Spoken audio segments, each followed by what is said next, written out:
Bonjour à toutes et à tous. Je continue les petits tirages concernant les conseils des rois pour l'année 2021. Donc là, nous allons faire l'améthyste. Pour les personnes qui avaient choisi l'améthyste, vous avez eu donc le roi d'épée associé à l'améthyste. Alors, que vous conseille le roi d'épée durant cette année 2021 ? Alors, je suis désolée si ça fait la lumière, j'ai mis le flash parce qu'on a une coupure d'électricité.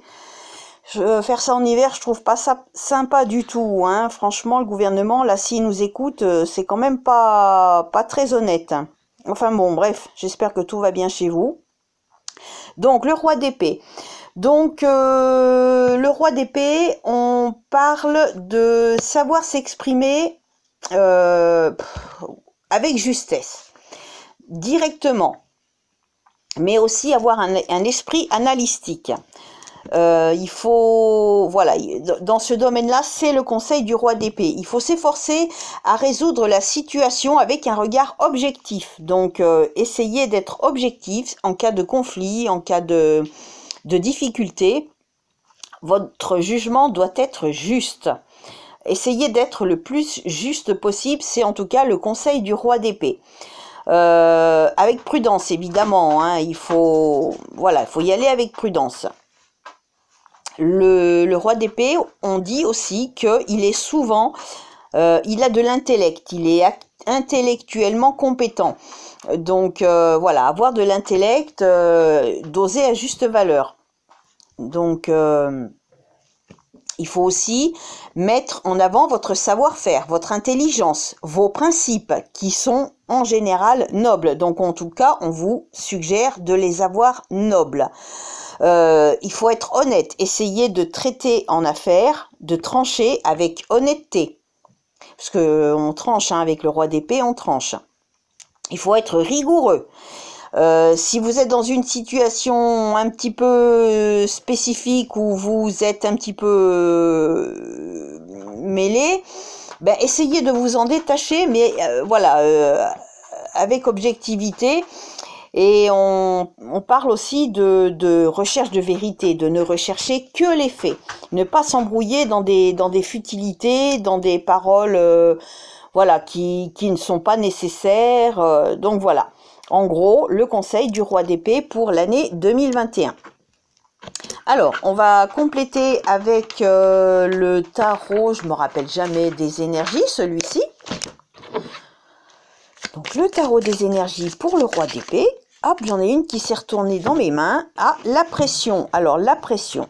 Alors essayez de mettre, s'il y a des choses un petit peu négatives, essayez de le mettre dans le sens positif. Ah, j'ai mon toutou qui veut sortir, je reviens. Je mets en pause. Voilà, donc j'en étais à la pression numéro 6. Donc on va essayer de lire. Donc numéro 6. Je suis désolée si j'ai pas beaucoup de lumière, j'ai plus d'électricité, j'aimerais bien que ça revienne parce que là en plein hiver c'est vraiment pas top. Alors la tâche de la jeune femme semble rude. Se montrera-t-elle à la hauteur du titre qui lui est décerné? Saura-t-elle tenir son rang? Elle est reine, assise sur un trône trop grand pour elle et qui l'oppresse. À ses pieds serpente le labyrinthe de la vie qu'elle doit parcourir à travers les méandres de son inconscient. La baguette magique qu'elle tient entre ses mains l'aide à se libérer de ses peurs. L'interprétation, cette carte est pesante, exigeante, sans grande empathie. On attend beaucoup de vous, à moins de ne tolérer vous-même aucune erreur. La pression est forte. Engager un bras de fer augmentera la charge et engendrera le stress. Prenez du recul. Donc tout à l'heure, je vous disais, analysez, essayez de prendre du recul si vous êtes un petit peu dans une démêlée, voilà. Donc les énergies affectives, les échanges sont tendus, il y a des non-dits et du chantage affectif. Donc essayez de contrer tout ça, hein. Attention, il faut aller à revers de ça. L'énergie active, effort à fournir, exigence, contrainte, rapport de force.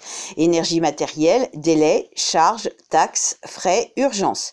Énergie vitale, stress, tension intérieure, insomnie, fatigue soudaine, migraine, douleur. Et en bref, la pression met le corps et le mental dans un état d'urgence, invitant à échanger les « il faut » contre les « je veux ». Ensuite, le tarot du bien-être. Tarot du bien-être avec... S'il vous plaît. Hop. Et nous avons eu l'éclosion. Ben, vous voyez, c'est bien. Regardez, cette femme attend un bébé.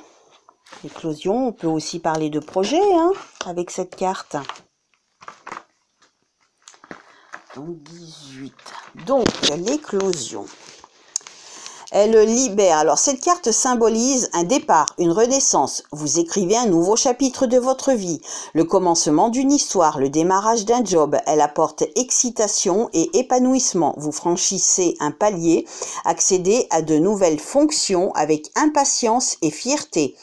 Elle annonce de la nouveauté, toujours positive dans le couple, le travail, les finances ou la santé, un changement de cap ou de vie, toujours pour le meilleur. Vous faites preuve de créativité et montrez l'étendue de vos talents. L'irruption de quelqu'un d'important ou d'influent peut changer votre vie. L'éclosion vous incite à aller de l'avant. Il ne s'agit pas de renier votre passé, mais d'en retenir l'essentiel. Acceptez de vous mettre au monde, de n'être plus seulement l'enfant de... Être vous avec ce que vous avez d'unique et qui ne demande qu'à s'épanouir. En amour, une naissance, une grossesse, un mariage, un nouvel amour, un beau projet. En travail, un nouveau job, un projet personnel, une reconversion, des idées créatives. En argent, une rentrée inattendue, un coup de chance, un contrat juteux, un projet lucratif. Et en forme, une forme rajeunie, un dépaysement, une nouvelle activité sportive. Donc votre exercice de bien-être, repérez un talent en vous. Il est là. En gestation, endormi, jusqu'ici par peur de l'exposer. Laissez-le grandir en vous, nourrissez-le de votre désir jusqu'à ce qu'il s'éveille et qu'il se manifeste de lui-même.